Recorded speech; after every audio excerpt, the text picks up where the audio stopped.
क्या राहुल गांधी इस बार वायनाड से चुनाव हार जाएंगे? क्योंकि 2019 की तरह इस बार वायनाड जीतना राहुल गांधी के लिए बहुत ही कठिन होने वाला है। दोस्तों नमस्कार, राजनीतिक विमर्श में मैं हूं आपके साथ आदित्य शुक्ला। क्या राहुल गांधी इस बार वायनाड से चुनाव हार जाएंगे? 2014 और 19 की तरह अमेठी से ही चुनावी मैदान में उतरेंगे? ये अपने आप में बड़ा सवाल है और हर एक व्यक्ति के मन में इस समय ये प्रश्न उठ रहा है, क्योंकि राहुल गांधी के सामने वायनाड में ऐसी स्थिति इस बार बन चुकी है कि 2019 की तरह ये सीट अब राहुल गांधी के लिए सुरक्षित नहीं रह गई। क्योंकि 2019 में इस बात को राहुल गांधी जानते थे कि इस बार अमेठी में उनका जीतना मुश्किल है, इसलिए वो एक सुरक्षित सीट ढूंढ रहे थे जिसे उन्होंने वायनाड के रूप में केरल में ढूंढा था। और 2019 में वो वहां से जीतकर संसद में पहुंचे थे और अमेठी से भी वो चुनाव लड़े थे और हार गए थे। लेकिन इस बार अमेठी सीट की घोषणा केवल इसीलिए रुकी है कि वायनाड में राहुल गांधी की स्थिति बेहद खराब है। क्योंकि 2019 की तरह इस बार वायनाड जीतना राहुल गांधी के लिए बहुत ही कठिन होने वाला है, क्योंकि एक तरफ एलडीएफ पूरी तरीके से राहुल गांधी के विरुद्ध खड़ा है। एलडीएफ अर्थात लेफ्ट डेमोक्रेटिक फ्रंट, जो सभी सीपीएम सीपीआई पार्टियों का गठबंधन है, उसे लेफ्ट और एलडीएफ कहा जाता है। इस बार राहुल गांधी के वो खिलाफ तरीके से चुनाव कैंपेनिंग कर रहा है। उसके पीछे कारण है और लॉजिक ये है कि जिस सहयोगी पार्टी, इंडिया गठबंधन की जो सहयोगी पार्टी है सीपीआई और सीपीएम, उसी के खिलाफ राहुल गांधी वायनाड में जाकर के चुनाव लड़ रहे हैं। और इस बात को सीपीआई सीपीएम अच्छी तरीके से समझ चुकी है कि जब आप मोदी का सामना कर रहे हैं, आप मोदी का विरोध कर रहे हैं, मोदी के खिलाफ आप चुनाव प्रचार कर रहे हैं, तो फिर आप अपने ही सहयोगी दलों के खिलाफ क्यों चुनाव लड़ रहे हैं? और केरल में जाकर के जहां के मुख्यमंत्री पिनाराई विजयन है, वो पूरी तरीके से, इससे पहले वो कभी गांधी परिवार पर इतना हमलावर नहीं हुए जिस प्रकार से अब की बार 2024 के लोकसभा चुनाव में पिनाराई विजयन हमलावर हैं। उसके पीछे कारण यह है कि अब की बार चुनाव प्रचार में राहुल गांधी ने पिनाराई विजयन के खिलाफ ईडी जांच की मांग की केंद्र सरकार से, तो उसी के बाद लगातार पिनाराई विजयन राहुल गांधी के खिलाफ प्रचार कर रहे हैं और पूरा दमखम लगा रहे हैं कि राहुल गांधी को वायनाड से चुनाव हराना है।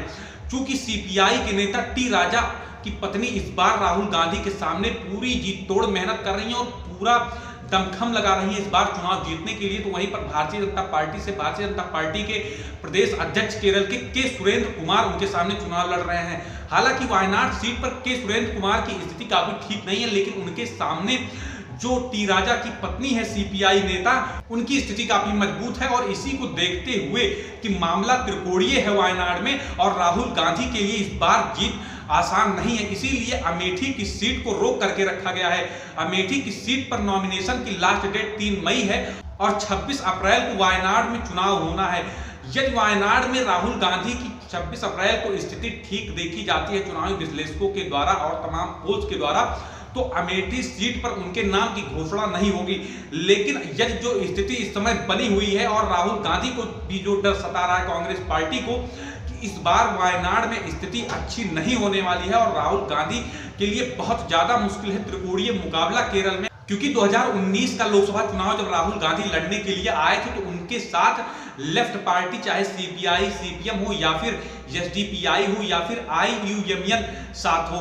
इस बार चूंकि लेफ्ट पार्टी, चाहे वो सीपीआई हो चाहे सीपीएम हो, वो पूरी तरीके से राहुल गांधी के खिलाफ वायनाड में है और अपने प्रत्याशी उतार चुके हैं और लेफ्ट का अच्छा खासा प्रभाव माना जाता है। और पिनाराई विजयन इस समय केरल के मुख्यमंत्री हैं और उनका लगातार गांधी परिवार का विरोध करना, राहुल गांधी का विरोध करना, और ये कह करके कि जब आप मोदी का सामना कर रहे हैं तो फिर आप अपने ही सहयोगियों के खिलाफ कैसे चुनाव लड़ सकते हैं। इसी को मुद्दा बना करके राहुल गांधी के सामने पूरी कैंपेनिंग की जा रही है। क्योंकि 2019 के लोकसभा चुनाव में राहुल गांधी के साथ आईयूएमएल था और एसडीपीआई था, तो इस बार आईयूएमएल और एसडीपीआई दोनों लोग सामने नहीं आ रहे हैं। और राहुल गांधी को इसी बात से अंदाजा लग चुका है कि जो केरल की सभी पार्टियां हो, चाहे वो एसडीपीआई हो, चाहे सीपीआई हो, चाहे सीपीएम हो, वो पूरी तरीके से उनके खिलाफ हो चुकी हैं।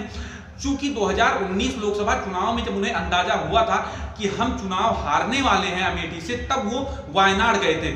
और इस बार जब उन्हें अंदाजा हो गया है कि वायनाड में हम चुनाव हारने वाले हैं, स्थिति हमारी काफी गंभीर है, तो 26 अप्रैल को वायनाड में वोटिंग होने के बाद 26 अप्रैल की शाम को या फिर 27 अप्रैल की सुबह कांग्रेस पार्टी राहुल गांधी की नाम की ऐलान कर सकती है कि अमेठी से चुनाव लड़ने वाले हैं। हालांकि चुनावी विश्लेषकों का मानना है कि अमेठी सीट पर अपनी नजर रॉबर्ट वाड्रा भी बनाए हुए हैं। चूंकि अमेठी में नॉमिनेशन की लास्ट डेट 3 मई है, इसलिए राहुल गांधी के पास अभी काफी समय है। बीजेपी की पहली ही लिस्ट में अमेठी के सीट पर स्मृति ईरानी की घोषणा हो चुकी थी। जो रवैया उनका अमेठी में था वही रवैया उनका वायनाड में भी था कि हम तो यहां से जीत ही जाएंगे। इसीलिए वो बहुत ज्यादा दौरा और किसी भी प्रकार की वायनाड के लिए आवाज उन्होंने संसद में नहीं उठाई अमेठी की तरह ही।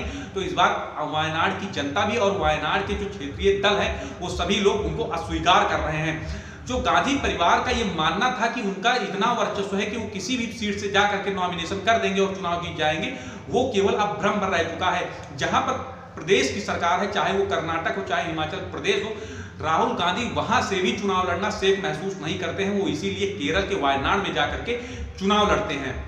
तो जो पहले गांधी परिवार का वर्चस्व था देश में, अब वो वर्चस्व नहीं रहा है। अब जनता जान चुकी है, जनता इस बात को जानती है कि जो हमारी आवाज उठाएगा हम उसी को चुनेंगे।